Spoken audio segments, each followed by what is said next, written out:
Welcome to New York Got Game. Welcome back to another edition of New York Got Game. It's your boy Dexter Henry here. Interesting times for the New York Knicks to start this 2025 calendar year. Hasn't been going really good. Knicks did get back to their winning ways on Sunday with a win over the Milwaukee Bucks, but they do have an interesting week ahead. So it's time for us to talk about where the Knicks are. They're right about this halfway point of the season. Got a special guest with me to break that down. Also, Knicks have a very interesting midweek matchup against an Atlantic Division rival. I have another guest to talk about that and preview that game that I think will be really interesting for the fans out there. So let's not waste time. Let's get right into it. The Knicks are heating up. Interesting times for the New York Knicks to start the new year, and there's a lot of questions about this team. Where are they? Are they contenders or not? Is it a big problem that they've been struggling with offense recently? So many questions around the Knicks, and we're right here at the halfway point of the NBA season, unbelievably already. So this is a time where I feel like we got to talk about and find some truths about the Knicks. There was no better person, in my opinion, to talk about the truth of the Knicks because he was on the show last year here on New York Got Game, and he gave some truth to the Knicks fans. Now, some of y'all didn't like it, but he works for a fantastic place covering the NBA. They are called TrueHoop. It is my guy, Jarod Hector, who joins me now. Jarod, what's going on? I'm good, Dex. What's up with you, man? I'm good, man. I'm good. It's got to make sure you tell the truth. I'm assuming you are here to tell the truth again this time, correct? Listen, I am here to always give truth and reality behind what's going on. It's not about making fan bases angry or getting upset. It's just like, look, man, I don't have the rose-colored glasses on, and in this case, the orange-colored glasses, right? Like, I just see what I see, and I make my observations, and that's it. All right, so here we are. We're going to make observations about what we've seen at the Knicks. We are recording this right before the exact halfway point of the season. They've played 40 games at the time of us recording this, but this will drop on the day they play their 41st game. So we're here to give you the truth. If you want blue and orange colored glasses, everything, this is not the episode for you. If you want the real truth, to have a real honest conversation about where this team is at this point of the episode, at this season, then this is the episode for you. So, Jarod, I want to start with recently, what the recent play we've seen from the Knicks and what we've seen from them 2-4 in their last 6 games. There's been some offensive struggles. How much of their recent slump, if you want to call that, only 2 wins in the last 6 games, how much of that is attributed to their poor shooting, and what do you think that they can do to turn this around? Yeah, so shooting is one of those things, Dex, as you know, it kind of goes up and down, right? And you have these variances where you get into a groove where you're feeling it and you're hot for a while, and you'll have a random game or two where it's like, we're not really great. Like, it's just peaks and valleys of the season. You know, you so eloquently pointed out that we're about the halfway point. We're at the halfway point. Newsflash, not just for Knicks fans, but for all fan bases out there. Yo, man, these dudes are tired, exhausted. I know, because I talk to players all the time, right? They are like, man, we need a break. Like, they're getting to that point of the season now where it's starting to feel to grind on them. And in particular, probably a lot of the Knicks players because of the way in which they play, particularly on defensive end with their multiple efforts, right? So I think some of it's just a little bit of fatigue, a little bit of a little downshift in their shooting, right? Because if you are a 40% shooter for the season, you don't shoot 40% every game. You got some games where you shoot, or a week where you shoot 50% or 60%. There's a week where you shoot, 32%. It's just the nature of the game, right? That's just how it goes, ups and downs. So I don't think there's anything to be too alarmed about, because overall, Dexter, for the year, the Knicks are number 2 in adjusted offensive rating, right? So their offense is okay overall. It's in a little bit of a down slump right now. Yeah, that's the thing, right, Jarod? They've been really good offensively all year. They occupied the top spot for a very short period of time. They've been in that top 3, solidified, even cleaning the glass, which takes out the garbage time. They have them still in the number 2 spot in terms of offensive rating. So I think you should feel good. They haven't been shooting the ball well as of late. Now, one player in particular I would like to talk about in terms of not shooting the ball well as late. He shot the ball really well in the month of December after not shooting it well in October and November. And now he's kind of regressed a bit. That is Mikal Bridges' recent game against the Oklahoma City Thunder. He did not hit a single shot. Now, correct. That happened. Some Knicks fans, not all, starting to worry. There is some concern. I tend to lean with you. There might be a little bit of fatigue here. But as a team in the Knicks that is aspiring to contend, and we'll get to where they are as contenders later, as a team that is aspiring to contend, is this concerning with Mikal Bridges? And is there a way they need to better utilize him offensively? What do you say about Bridges here? Well, yeah, it's concerning because he was part of your big free agency acquisition this summer, or a trade piece this summer, right? You figured, okay, we got to get some size and more scoring on the wings to help us out in the postseason. Of course, you got Cat as well in the offseason.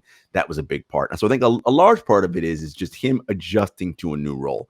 You have to remember, this is a player that came into the league, was a 3-and-D kind of guy, right? Lockdown defense, shoot threes in the corner, right? As he did with Phoenix. He gets traded to Brooklyn. All of a sudden, he's a primary offensive initiator, right? He did that for a season and a half, 2 seasons, right? Now he's going to the Knicks where he's asked to step back again. So that yo-yoing of roles, it takes a little bit of a while to kind of get it all together. I know he played with Jalen and Josh and all the whole Villanova connection and all that, but that was college. This is the pros, and particularly playing in this offensive system that the Knicks run, right, which is not really your most sophisticated offensive system.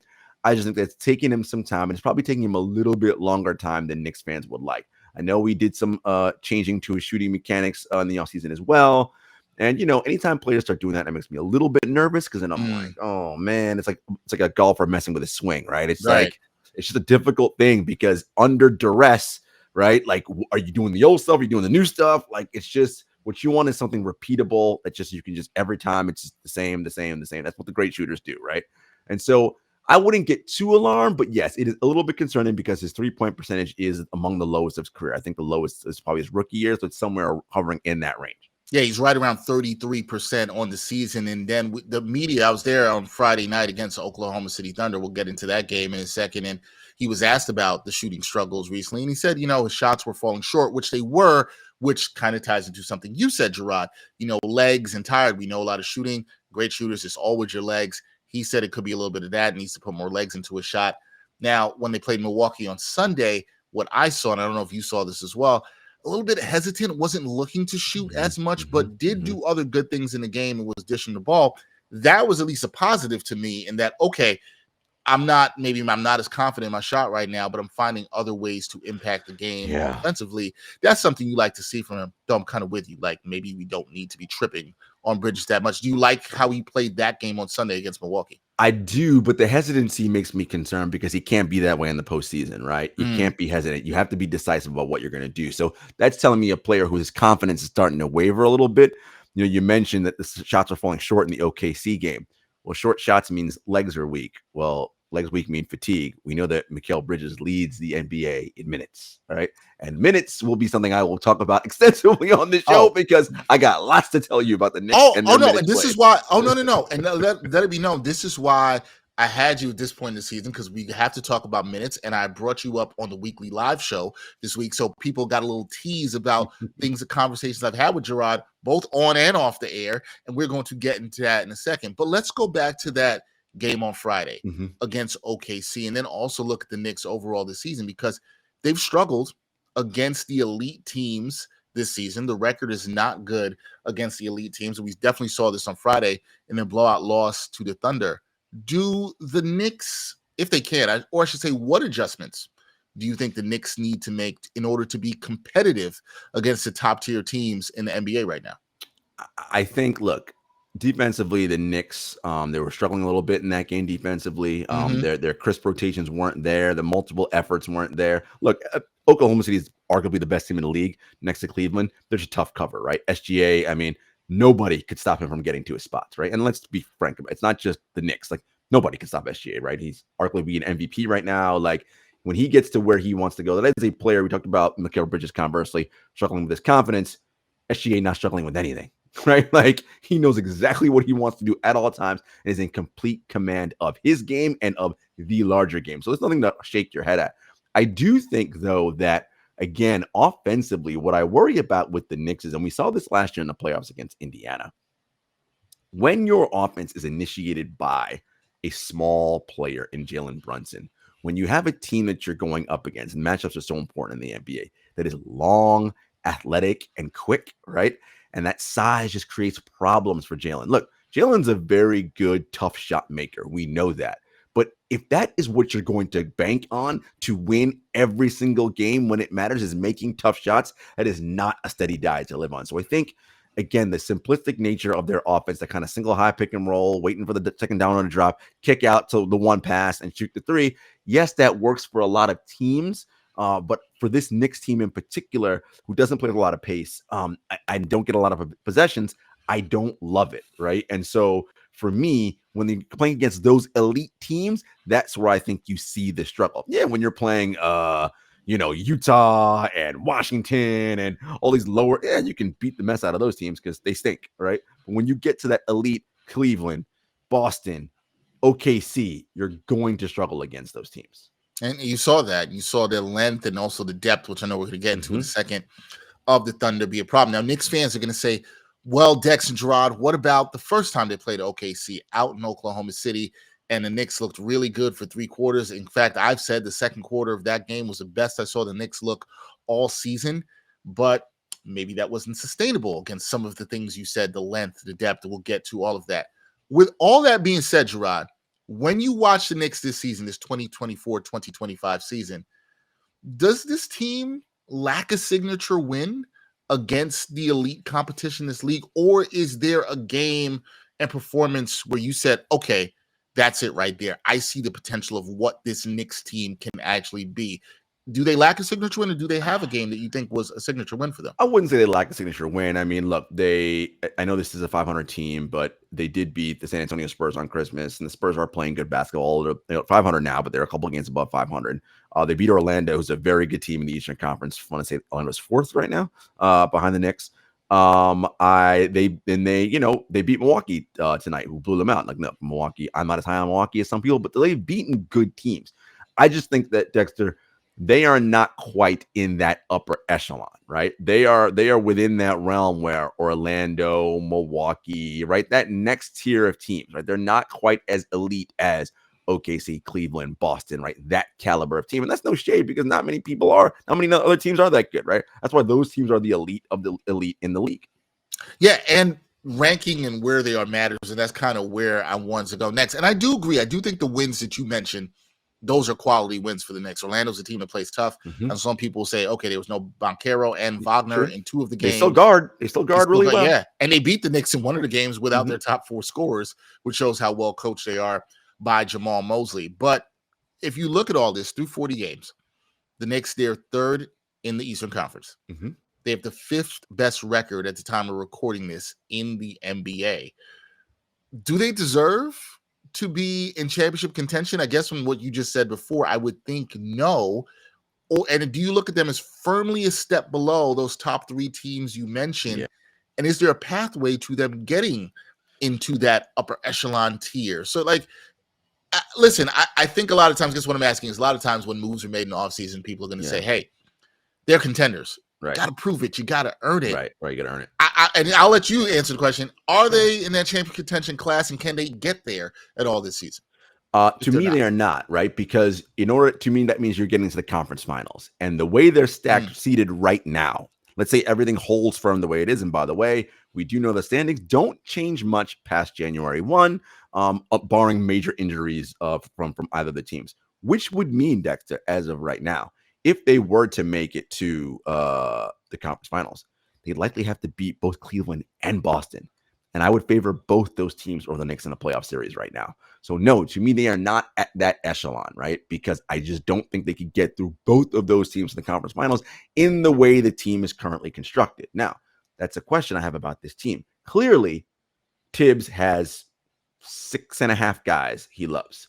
His starters, and then some combination of McBride and Precious Achiuwa, right? Okay, I know Shamet gets like a couple minutes here and there, but in a blowout tonight, he got 6 minutes. I don't know why. Or he didn't get more minutes than that. I know that Mitchell Robinson is coming back, but you have 5 or 6 other players on this roster who get little to no minutes. And my thing, Dexter, is, well, if they're not going to play, why are they there? Then get players on the roster that Tibbs will play, right? So that he can bring down the minutes of your main guys and then see if those other guys can help you do some things, right? Because one of the reasons why Cleveland, Boston, and Oklahoma City will give this team trouble is because they can go to their bench and play their bench unit and feel totally fine. Whereas the Knicks cannot do that. It's very obvious because Tibbs doesn't do it, right? Listen, in a game tonight where it was pretty much over after 3 quarters, Bridges still played 37 minutes. Like, why? For what? There was no reason. There's no reason to. The Bucks made no clear attempt that they were coming back. It was not evident they were doing that. And Doc Rivers in that game that you're referencing on Sunday against the Bucks waves a white flag with about 6 minutes to go and pulled all of his starters, right? 6 minutes to go in the fourth quarter, pulled all of his starters. I think the question, and this is why I have it, and we're going to get to the depth thing in a second. I think the question is legit around Tom Thibodeau and playing. Some people will say it's a chicken or egg thing. I'm going to hold that and get to that in a second. I'm going to get back to that because there's a great discussion around that I want to have with you. But I also want to talk to you about Josh Hart because he recently made some comments twice in this past week. One where I was there. I was right in front of him as he said it in the locker room where he talked about ego, right? And the team. What did he say specifically? Do you have the specific quote? Specific quote. I can see if I can. I'm gonna pull that up exactly. Or you can paraphrase it. I can paraphrase it. Well, to paraphrase it, he said that this was obviously after the Thunder loss.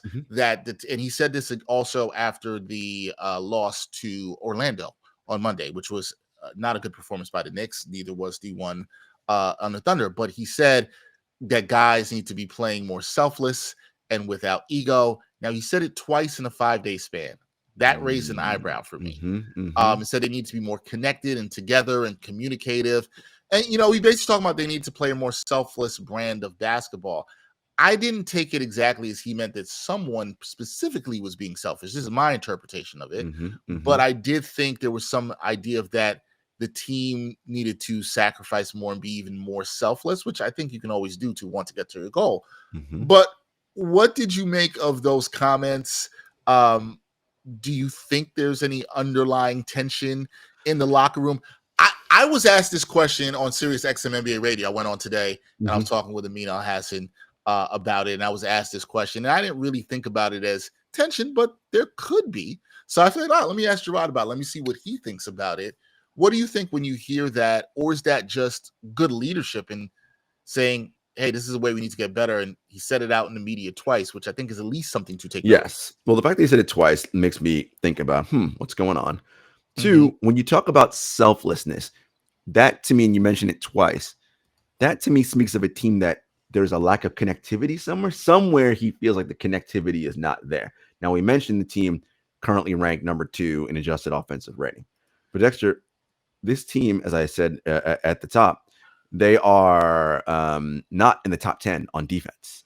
And so I'm wondering what's going on defensively, because that's the side of the ball where you can make comments about guys not being selfless and selling out and giving it up for each other, right? When you're not willing to make that extra rotation and cover your guy, is there something else going on there behind the scenes? I don't know. There could be. Now, when you integrate a player like Cat into your team, that's going to just change things and make things different, right? On offense and on defense. Now, they're working through things. And look, all the drama aside, they're still, as you mentioned, 3rd in the East, right? You mentioned they're number 5 in adjusted net rating. So they're still a good team. But to get where this team thinks they are and where they want to go, they need to be better. And they're 14th in adjusted defensive rating. And that is not good. Right. For a team. Right. Right now, in terms of defense, they're mid, right? They're 14th, as you mentioned, in adjusted defensive net rating. In defensive rating, according to Cleaning the Glass, before the Milwaukee game, they were 16th. So they bumped up a little bit with their blowout performance there. I just wanted to read the quote so everybody has it and understands. Josh said this was on Friday after the Thunder game. I think at the end of the day, we have to go out there and execute at a high level. We have to go out there with energy. We have to go out there with no egos. We have to go out there with no individual agendas. We have to go out there and sacrifice. I think that's the biggest thing. Now, he did make the point that you just made at the end. We're a new group. We're still learning to figuring it out, but we can't expect to just have talent and go out there and win games. We have to lock in and compete. Yeah, that to me, Dexter, that suggests the defensive side of the ball. That to me is just the side of the floor. That's what he is talking about to me when I hear those things. The Thunder scored 126 points on them, right? I mean, look, the Thunder are elite offense. I mentioned Shea, and look, Shea is Shea, but you were at that game. Shea got to his spots a little too easily. Easy. Like he got whatever he wanted. He's already elite, but you cannot make it that easy on him. and it was just too easy. He got by that first man, and it was just no problem. And again, that point about sacrificing, well, where was the second effort coming from? Now, I know Josh Hart gives a second effort in the multiples. Was anybody else giving multiples in that game? I rewatched it again this morning. I didn't see a whole lot of multiple efforts from anybody in that game. I rewatched it too. It was bad. There was not a lot of good second effort. Even particularly their two best wing defenders were not good. Let's just keep it a buck. OG Anunoby was not good in that game. Mikal Bridges was not that good in the game. Mikal Bridges, to his credit, did stand up and talked about his shooting performance. He also did say that he thought missing shots was affecting the team on defense and said to us in the media that should not be the case. I think there's something to what he was saying there, right? Facts. Yeah. The offense not clicking on that night, but he said this is where you should give more on the defensive end. So I think the comments for both Mikal Bridges and Josh Hart, very interesting, that one. Yeah, this is a defensive thing. This is what this is about to me. It's a defensive thing. And the other thing too, Dexter, and Isaiah Joe, by the way, was huge in that game. 8 of 11 from 3. I mean, he's an elite 3-point shooter, but man, he was getting whatever he wanted. He mentioned that the shots missing on offense affecting defense. I mean, yes, it shouldn't happen, but that does happen all the time in the NBA. Oh, yeah. Particularly when your team is not connected. And so this, I think, again, I'm not sounding the alarms, but keep your eyes on the connectivity of this team. And when shots don't fall, how are they racing back on defense? Are they kind of just jogging and giving that fake effort? And, you watch enough basketball to know when it's, when someone's doing that fake hustle versus like, is it, are you really selling out to do what you got to do? That is something to keep an eye on. Now, look, the Knicks bounced back from that loss, played very well against Milwaukee. They did give that effort. And now it's about seeing, does that trend the right way? They have a back-to-back Monday after we tape this against Detroit Pistons team that is playing well with a lot of confidence. We will see how that goes. Okay, let's get to the depth thing, because you are the perfect person in my eyes to talk about this. If we're keeping it 100 here, depth has been another glaring issue on this team. As talented, we are saying that this is a good Knickerbocker team, but depth is an issue, and it is worth talking about, and it probably will be continuing to talk about this at least until the trade deadline, if not up until the playoffs. Here's the major question for me.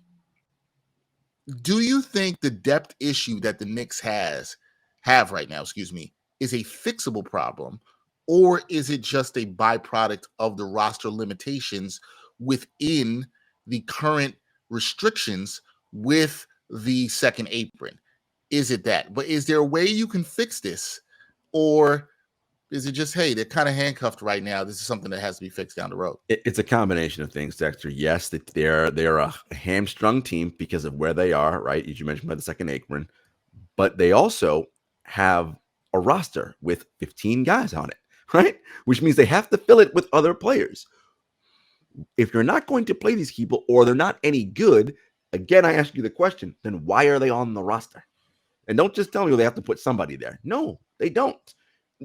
That's the thing to me that and this is sort of the I don't know if you want to call it the next market correction or market inefficiency in the NBA.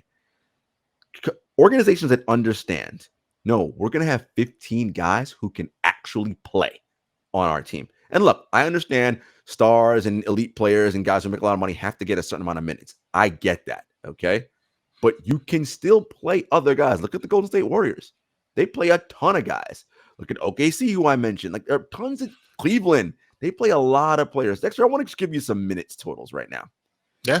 Of the top 10 3-man lineups in terms of total minutes played, Knicks combinations of 3 men are numbers 1 through 7. Wow. 1 through 7. Wow. Another stat for you. Of the top 10 players in total minutes this season, the Knicks have 4. Numbers 1, 2, and 3 are Bridges, Hart, and Anunoby, and Jalen Brunson's number 6. That is not sustainable, right? If your goal is to get to a conference finals and win a championship, that type of minute total is not sustainable. So again, I ask you, if you don't think, and this is Tibbs I'm talking to and the coaching staff, if Landry Shamet and Huck Purdy and Collect and Jericho Sims, if these guys aren't good, then why are they here? Okay. What are they doing here? So here, you know how I feel about this, because you and I have had these conversations offline, and also some publicly too. And I was talking with Stephen Bondi about this last week. I also had a conversation about this exact thing with a bunch of other Knicks beat writers. I'm not going to say what everybody said because I don't want to take it either. It may come from their articles and everything. But I had a conversation with some of the other Knicks beat writers on Friday night. And it becomes this thing where people talk about it. Is this a chicken or the egg thing? And basically the question that is being asked is it okay in the way Tibbs, you said Tibbs trusts 6.5 guys. This was what you said earlier. Mm-hmm. So should, for young players particularly, Tibbs wants them to gain their trust, his trust. He wants to gain the trust of these players through what they do in practice. Is that the best way, or should it be that these players have to learn, make mistakes in the game so they can be ready and needed, so you could then trust them down the road? Is Tibbs, I guess a follow-up question I'm asking you is there sort of a disservice, or maybe there's not, in not getting these players burnt? People will then say, and I'm going to question myself, well, Dex, who should get playing time? Who should get the minutes as help? Well, so I'll say, okay, where do the Knicks need help and improvement? You need some backup center help, so you could probably give Jericho Sims some more minutes, who's played up and down, but okay, it's been fine. They could also use some wing help. Pacome Dadier, you spent a first-round pick on him, who I liked. I was very high in the Knicks picking him in the first round. Why not give him? Could you find 5 minutes for him in the first half? Is that unreasonable for me to think that? I'm asking you this, Jarod. Is it unreasonable to find him? But people are going to push back on what you said and say, well, he doesn't trust him. But can you gain the trust in the game? Am I tripping on that? Like, what do you think about that? First of all, how are you going to gain trust in practice when they barely practice as right. is? NBA teams don't practice like that. So what you mean gain trust in practice? So that's out. They have to play in games. And yes, they're going to blow an assignment and miss a rotation. By the way, newsflash, Jalen Brunson also blows assignments and miss rotations. So does Mikal Bridges. So does karl-Anthony Towns. Like, I just like this idea that like young players, everyone makes mistakes. Vets, it doesn't matter. The idea is that the more reps you have, the less mistakes you make. Well, Dex, you ain't going to get no reps if you're sitting on the bench. You're not going to learn watching. You learn by playing, okay? That's number one.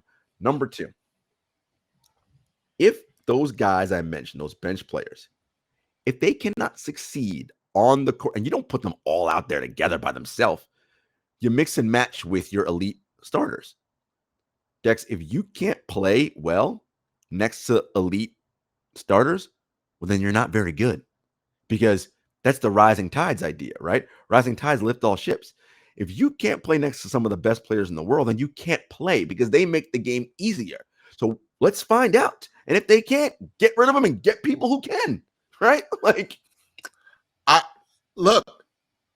think it's time to find out. Personally, I think it is. And I think there's value. One of the things I want to let people know that Jarod has always talked to me about offline about this is the point that if you give what I'm saying, if you give a Pacome Dadier some minutes, this is beneficial if there's a late season injury. If something happens where the depth you already lack, which we're saying is an issue, could get even worse. Now you have a guy who's got some minutes, maybe against some lesser competition, maybe against some mid competition, maybe against some high level competition, and there's a chance for him to be better. Okay, so with all that said, and I hear your take on it. Now the trade deadline is, what are we, 3.5 weeks away from the trade deadline? Yeah. Okay. Do you think there's any moves that the Knicks could realistically make? And I'm realistic. We're going to get in the trade. It's about to be trade. I know. Unrealistic trades coming. Are there any realistic moves they can make? Or is this a matter of what you're saying, Jarod, where this has to be about internal development? Honestly, I think it's internal development. You can do some things on the margin, I guess, right? Move around a Landry Shamet type or a McBride type, but you're going to get something similar back. And then again, it's less about that. And then is Tibbs going to give that person consistent minutes? Look, I feel like I'm always banging on Tibbs, and it's not because I don't like Tibbs. I think Tibbs is a good coach, but coaching isn't just about X's and O's and screaming ice every time you're on defense and all of that. Like, you have to breathe spirit into your players, and they have to look. Everyone likes to watch basketball and sports and think of these guys as automatons and robots, and they just do what they do. And no, they need encouragement, just like you when you go to whatever your workplace are.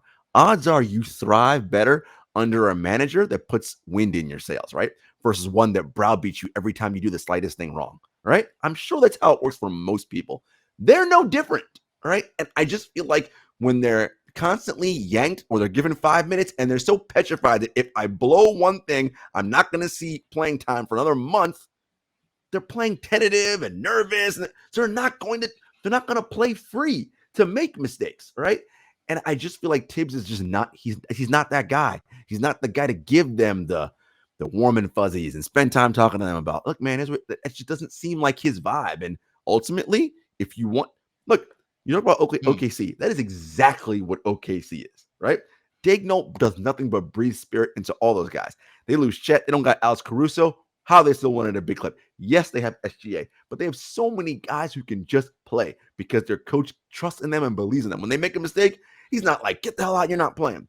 Keep on going. We'll be all right. We'll be all right. We'll learn. Like, see, I like what you're talking about there because I think often this conversation goes to one that I've defended Tibbs on, the idea that he doesn't play young players, which actually is not true, right? That's all. Somebody brought this up on the live stream the other day. You look at, he played Emmanuel Quickly as a rookie, he played Quentin Grimes as a rookie. He's given guys and made them rotation players. I love what the term you used there, but breathing life into now where the Knicks are, where they're trying to get to that contention status, Jarod. Are you going to breathe life into these younger players that are at the end of the bench and seem to be a little bit stuck and not getting that? Can he breathe life into them? Do you think, as you said you think this should be about internal development, and it's less likely that it will be a trade that is going to help absolve these depth issues? Do you think it's likely that we could see a change and there will be some breathing of life into these players? I mean, unless there's a change of head coach, no. Because he's not going to change his spots all of a sudden. That's just not who he is. It's not his DNA. You know, he's going to be who he is, right? And look, that is valuable in that those players know how to grind for him. And I'm not trying to be out here saying like, you know, players can't play. Of course they can play heavy minutes. I'm just saying energy is finite. And if you waste all the minutes now, what is it going to look like in April and May? Because here's the thing. Yes. In the postseason, as you know, everyone knows what you're doing, right? You're not playing Washington and any of those scrub teams. You're playing everybody who's good. You're also dealing with fatigue. And everyone's fatigued, yes. But I want to be less fatigued than my opponent. That's right. In the playoffs, I want to be the least tired team. I don't think he's going to deliver you guys a less tired team come the postseason. I just don't. And that is the concern there, especially with the depth issues that they have. I think there are Knicks fans. Listen, and I get it. A lot of people around it, we've been joking and calling them the minutes police. And I think it's not even more so about the minutes, but as you said, well, it's about the minutes and keeping guys fresh. But it's, can you get to where you want to go at your freshest, at your most optimal? But I enjoy the conversation. Look, I think there's value in giving. I will say this on the record on the show. I think there's value in giving some minutes to some of these young players, and not just for the young players, it's also going to help your vets. Just saying. I think there's some value in it, and I think you could just let go of the rope a little bit. I'm not asking for a whole lot, just a little bit, and there'll be value. Could you find? I'm not saying all of a sudden give these dudes 25 minutes a night. Ain't saying that. Right. But I think there could be some value for some of those guys. I think Jarod raises a fair question. If you got them on the roster, why are you not going to use them? It's a fair question. It's just a fair question. Then just leave the roster empty then, because they're not going to play anyway. Right. Right? Yeah, it's a fair question. All right, let's wrap up with a couple of things. When you look at this first half for the Knicks, Jarod, who's the MVP of this team for the first half of the season? Who do you have? For me, it's karl-Anthony Towns. I just think Towns has been a revelation. I know Jalen Brunson's the captain, and he's your guy, and he's like, Knicks fans love Brunson because he's a little guy, and he's so gritty and tough, and Cat's an easy guy to make fun of. But Dex, what he does offensively and his ability to score the basketball, not just from the outside, but he's really a three-level scorer. And his size and what he allows the Knicks to do and the rebounding. Look, as I always say, he's an easy player for people to make fun of for a variety of things.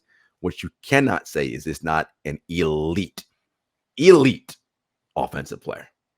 Yeah, he's been tremendous this season. I agree. He's been a fringe MVP candidate. He's going to have at least somewhat of an argument, at least right now. He's going to make All-NBA. He's on my midseason All-NBA team. He's All-NBA second team right now. You have him in second team. Yeah, and I think there's a world depending on how the rest of the season goes, he could make a push for first. He could, because it's positionless. He could. It's because it's positionless. Yeah, but I'd have him firmly there on second team. I would agree with you on that. All right, I'm going to make you professor here for a second. Professor Hector, as we reach this halfway point of the season, what's your grade for the Knicks up to this point? We talked about them being third in the East, fifth best record overall in the NBA. What grade would you give the Knickerbockers through the first 40 to 41 games of the season? I mean, they're a B, borderline on B plus, right? I mean, we talked about it, right? They're third in the Eastern Conference. They are fifth in adjusted net rating, second in offense, right? The defense is a little wobbly, right? And hopefully that's something they can fix. But they are firmly in that next tier of teams. Not quite title contenders, but teams that are solid playoff teams that are for sure going to get to at least second round. I just think that for them to be that conference finals, NBA finals team, they're just not quite there. So not quite there. Listen, don't be mad at the B, folks. I'm not saying that we wanted you to be a B student. I did not take being a B student, but you got to start somewhere and you got to try to go up. I'm not. Now, here comes the last question. We look ahead. You gave him a B. We're going to look ahead. You obviously want to try to improve. You do not want to regress. You do not want to get into that B minus C territory. That is not what you want if you're the Knicks. But what specific areas, Jarod, do you think they need to improve upon to get themselves to that level of championship contention where you might be grading them at an A at the end of the season? B plus, A minus. Yeah, I think, look, the defense has got to shore up, right? That's the biggest thing. And they're just struggling right now on that end of the floor. So defense will be for sure. I'd like to see them shore that up. Figure out Cat's going to drop. How are you going to handle that? How are you going to hedge? Look, it's always tough when Jalen Brunson's on the floor because while he competes, he's just small. And you can't make up for size. It just is what it is, right? And taller, longer, bigger, they're gonna overpower him anyways. And look, on the wings, Anunoby and Mikal have been okay, but they've got to go back to their reputation as all defensive team caliber players consistently. And then offensively, I know this is not Tibbs' bag, but just a little bit more creativity with off-ball movement, off-ball cutting, right? Just a little bit more. I think that'll help also free up some of the things you do. And also, too, if your defense gets better, that means you can get out in transition. I know the Knicks don't play with pace, but if you can turn teams over, get out in transition, that can create easy baskets on the other end. That could be good for the Knicks. We'll see if they're able to improve on those areas. I also think it could help. One improvement, playing some of the young guys might help a little bit too. That might help as well too. That is my guy, Jarod Hector. Check out his work with TrueHoop. Does a great job there, hosting their weekly podcast with Coach David Thorpe. Also the great articles they have up on TrueHoop. Please go and check that out. Jarod, second time on New York Got Game. We got to get you back in the studio very soon. I appreciate you for bringing the truth and knowledge to this situation. We'll see what the Knicks do in the second half of the season. Happy to be here, Dex, and I hope the Knicks fans aren't too mad. I don't think I was too hard on them today.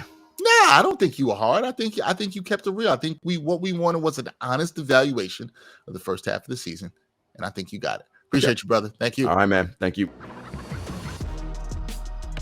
So the Knicks have a very interesting midweek matchup with their Atlantic Division rival, the Philadelphia 76ers. So, like we like to do on the show, we like to take some time and get to know your enemy. Find out what's going on the other side. So we're going to talk a little bit about somebody who covers the Sixers better than anybody I know. It's my fellow Pitt big brother. It is good when we get to unite two fellow sports journalists from the University of Pittsburgh. It's my guy who covers the Sixers for the Philadelphia Inquirer, Keith Pompey. Keith, what's going on, man? What's going on, man? Thanks for having me on the show. Oh, man, always glad to have you. Always glad to talk some hoops with you. And Keith, this has been I don't even know how to say it. It's been an interesting year for the Sixers, right? They've been a little up. They've been a little bit down. Everybody knows about the injuries, especially the big three. Is that the big part or the only reason for the inconsistencies that we've seen with the Sixers thus far this season? You know, I think I'm not going to say it's the only reason, but I will say I think that's a major reason. You know, when you look at it, you look at it when they have the big three playing. They only played in 10 games and they're 7-3, right? They've only completed 7 of those games and they're 6-1. So when you look at it, you say to yourself, like, when all three of those guys are playing, talking about Joel Embiid, Paul George, and Tyrese Maxey, they are a really good team. The problem is they can't get on the floor. And when they're not on the floor, the team looks old, they look small, they look unathletic. So, that's not the only problem, but it's a major problem. It has been a major problem there, and those numbers do back it up and how good they've looked when they have been on the floor together. One of the other major losses, if you take out those big three, Keith, Jarod McCain, right? Season-ending injury.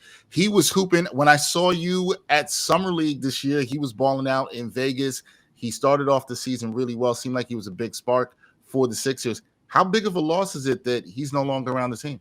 That's a major loss. I mean, major, because, when you look at Tyrese Maxey, you say to yourself, he's a point guard, but he's actually a two guard who has to play point guard for the Sixers. Jarod McCain is actually proven to be a better point guard. And I know that they had him coming off the bench, but he came off the bench, but he played starter minutes. So basically, he freed things up for Maxey.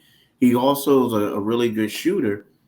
So whereas he was created spacing for Embiid and Paul George to do whatever they wanted, now when you lose him, right now you have Reggie Jackson, and you also have a guy, Jeff Doughton, who's a two-way guy, and they're giving these guys a lot of minutes because they lost a lot, with Jarod McCain going down. So, yeah, that was a big blow. That was a major blow for the Sixers. Yeah, it definitely was. He was playing so well. He was the front runner for Rookie of the Year pretty much in the league before he went down with injury.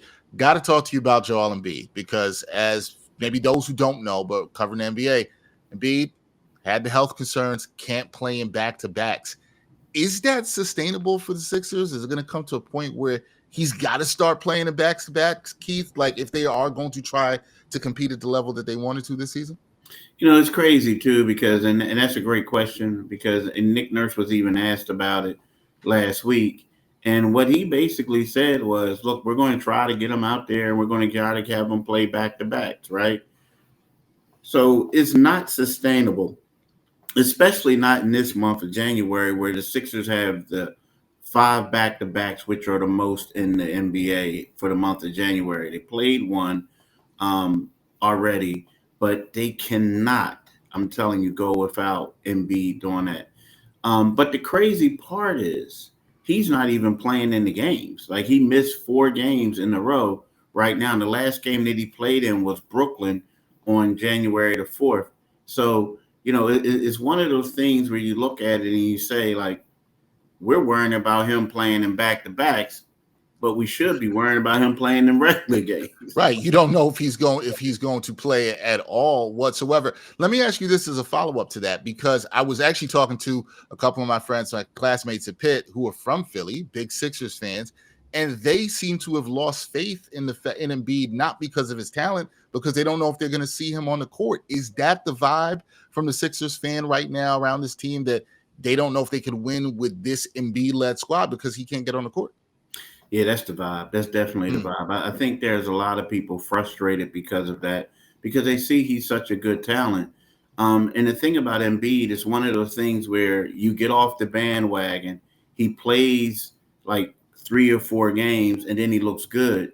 And then all of a sudden you drop off the bandwagon because you don't see him again. You know what I mean? It's extreme inconsistency.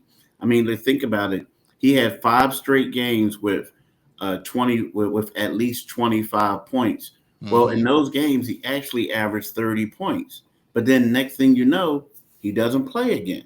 So, yeah, that's where the frustration is. And a lot of people are jumping on the bandwagon because although he's a great player, you don't know whenever he's going to play. He's extremely inconsistent. So, yes, it's great to have a Lamborghini in the garage, but if you can only drive it twice a month, that's no fun. Yeah, you'd rather have the Toyota.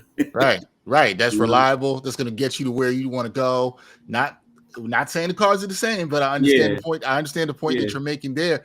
With that being said, and just to let everybody know, the time we're recording this is after the Knicks played the Bucks Sunday and the Sixers played the Magic. They lost to the Magic on Sunday. Sixers played the Thunder on Tuesday back in Philly. Then they have a back-to-back with the Knicks on Wednesday, the game that we're previewing here. We don't even know if we're going to see Joel Embiid for that one, correct? Yeah, correct. But the one thing I will say, that game is a nationally televised game. Right. And, typically the league pushes hard for those players to play. So if he had to split between the two, I would think that he would play that game as opposed to playing in Oklahoma City. Gotcha. That's just me. If the league stepped in. All right. Well, Knicks fans, they'd like to see him play. We want to see the best play against the best all the time. A couple more things for me, Keith. Recently, we just talked about it. They lost to the Magic. The Sixers did on Sunday. The previous loss they had to a Pelicans team that didn't have much of anybody out there as well. What's been going on with the Sixers team recently? Why the struggles? Man, they just look bad. I know that's not an explanation, but it's weird because you talk about why the struggles. I just think the 76ers are not a good team. I told you what they are when they have the big three, but when they don't have the big three, and on top of that, you don't have Andre Drummond playing, you don't have Kyle Lowry playing, you don't have KJ Martin playing. So they're kind of like an older team right now, and they put so much pressure on Maxey and Paul George to do things for them to win, to where it gets to a point when they don't play or when they don't play at an elite level, they struggle, they lose. And these games are mind-boggling because, you talk about they lost to the Pelicans. I mean, name your favorite Pelican player. Well, that player didn't play unless the only one who played was C.J. McCollum, right? And they should have lost to the Washington Wizards. Mm-hmm. And then they lost to Orlando, and Orlando had 6 guys who didn't play. So the 76ers are not a good team at this particular time. They need Joel Embiid to come back quick, fast, in a hurry. Yeah, we'll get to that in a second. And I think that's a disappointing thing. Sixers are nowhere near where they thought they were going to be. With all that being said, right, and the fact that they have not played up to expectations, they've had all the injuries, all of this going on, trade deadlines coming up. This, there's going to be talk. Can Daryl Morey make a move? Can he add a piece to this team that would help bolster the roster? Do you think they can? And is there a guy out there that could help the Sixers team? Here's the hard part about that. Like, yes, they can make a move, but I don't know if the guy that we're talking, like if there's a real difference maker out there for them. And the reason why I'm saying that is, it would have to be a team that really wants to dump salary. But also we're talking about the 76ers team that you already have 3 max players. You're close to being capped out, right? So who are you going to bring in, right? And then also, they need a point guard. But they also need another big, someone that's going to be healthy, right? They need a big power forward too. So I don't know. Like, I can't really come out there and say name certain players. I just know that they just need some bodies right now that's going to help them get where they want. And the crazy part is that when you look at this Sixers team, they feel like they have the tools to win it. They're just not healthy enough. So it's like, who do I get rid of? Who do I get rid of to bring someone else in? Because it doesn't matter if Joel Embiid is unable to go. That it really does come down to that. And there was some encouragement from this team when you saw how they played on Christmas Day, the big win in Boston. They looked good there. All the guys played. That helped a lot in that one too. When you look at where this team currently is, right? You said right now they're not a good team with 15 wins on the season. Do you think they can get to the playoffs? Do you think they can get to a top 6 spot in the Eastern Conference when it's all said and done? I don't think they can get to a top 6 spot. I mean, I think they can get to probably being a play-in tournament team, but a top 6 spot. I'm looking at these teams who were struggling early on. Teams like Atlanta and other squads are starting to play well. You look at a team like Detroit. Now, again, I think that the Sixers could probably beat Detroit in a playing game. But at the same time, we're looking at all these young teams and they're getting confidence. They're just coming together. The Sixers, I don't see them being a top 6 team in the playoffs right now. I mean, I think they have to improve a lot. If they barely beat the Washington Wizards without 7 players. and lost to the Pelicans and lost to the Magic. Although the Knicks lost to the Magic without their top 4 scorers last Monday, so I can't really say it was great for them either. But I hear your point there. I hear your point that they haven't looked good at all and they don't look like a playoff team. I hear you. You are what your record is. Last thing for me, Keith. We got the Knicks coming down to Philly to play the Sixers on Wednesday. I know this is a tough question to ask you because you don't even know who's going to play or who's going to be available. But what would you say are the keys to this matchup on both sides, particularly the Sixers, if they're going to try to get an upset win over the Knicks? Well, the first key for the 76ers is they got to the medical staff needs to work overtime to get people together. They have to be healthy. But no, I think in order for them to play well, I think that, the Sixers is going to have to be two things, and it's going to be critical. And I know this is something that people are going to maybe laugh at, but it's going to be the one thing is they're going to have to steal some points from the foul line. Meaning, what I mean by that is I don't know if they can match up with them athletically, but you have to convert free throws. Like hope that you can get go 21 or 22 or something like that. Still points that way, getting to the foul line. Secondly, I think rebounding is going to have to be key. And then perimeter defense. These are the rebounding aspect is it seems like whenever you look at the Sixers losses, the first thing you look at is let me see how they were comparing to the other team as far as rebounds. And that's a vital thing for them. They're going to have to get the boards. And perimeter defense, they struggled in that area. I mean, they're just enabling teams to just get wide open threes and do whatever they want to them. So I feel like, they have to make sure all those other things that they do, like rebounding, perimeter D, and try to get to the free throw line and convert it. Yeah, well, we will see. They have a lot of work that they've got to do, a lot of things that can happen. Let me ask you one more thing. Let's say, and this season already has been disappointing for the Sixers. Let's say it doesn't work out. Let's say they're a playing team, like you said. They don't, and maybe they don't make the playoffs. What's the direction of the team from here? Because you've got Embiid, who you've talked about, don't know if he's going to play, especially if Embiid's not healthy. I want to throw that in there too. What's the direction? I've heard some talk about maybe the Sixers should blow it up. Maybe they should try to trade Maxey, who's their best trade chip. Do you think that's possible or likely at all? I think they would be foolish to trade Maxey. I'll be quite honest with you. If you trade Maxey and you keep the other two, I think that's setting you back big time for the future. But I think that there's going to probably be it's going to have to be some changes, maybe from the top, the front office, because when you look at this thing, and I'm not saying that I know anything. I'm just assuming, right? Yes. Don't aggregate, Keith. Please. Don't aggregate. Okay. And I mean, the reason why I'm saying this is because when you look at it, Paul George has not been the player that everybody expected him to be. But you gave him 4 years, $212 million. Joel Embiid has only played in 13 games, but yet and still you gave him 190-something million extension. So when you look at it, people are going to look at it and say Daryl Morey is the person that set this team back for years. And when we talk about the only trade chip that you have, like you said, is Tyrese Maxey. So you set the team back. But now you're going to get rid of the future. Right. So then we got to rebuild again. And then you have two guys that, you could probably trade them, but are you really going to get something of equal value for them right now? You're not. So to me, it's you can try to blow the team up, but all you're doing is rebuilding.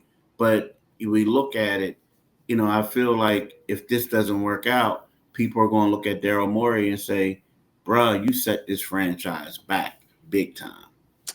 It would be fair to say that. I can't say it's unfair. Can't say it's unfair, Keith. Listen, it's good when the Knicks are good. It's good when the Sixers are good. We want to see that Atlantic Division, I-95 rivalry be good. So I hope the Sixers can get healthy and we can see fun. We had fun times in the playoffs last year. It was for the Knicks, not fun for the Sixers fans, but it was fun. And it should be, hopefully, if Embiid plays, it could be a good one on Wednesday night. That is Keith Pompey, beat writer covering the Sixers for the Philadelphia Inquirer. Keith, hopefully I see you soon next time you're up in New York for the next Knicks Sixers matchup. Be well, brother. And as always, hail the pit. Hail the pit. Hail the pit. Thank you.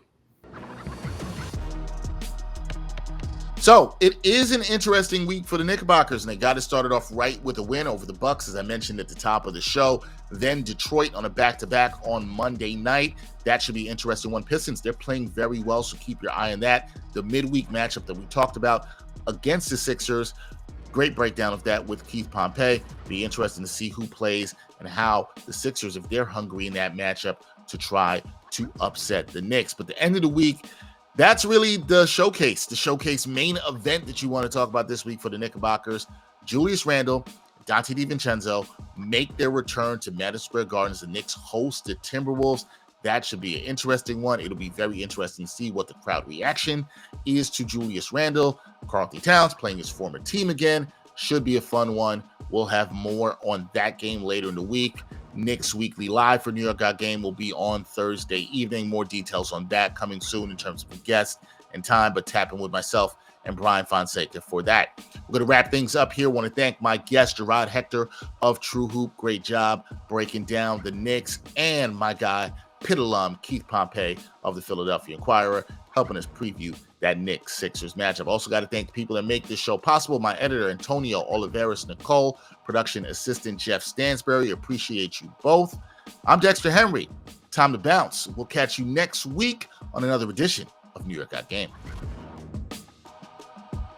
And thanks for watching New York Got Game. Boom shakalaka.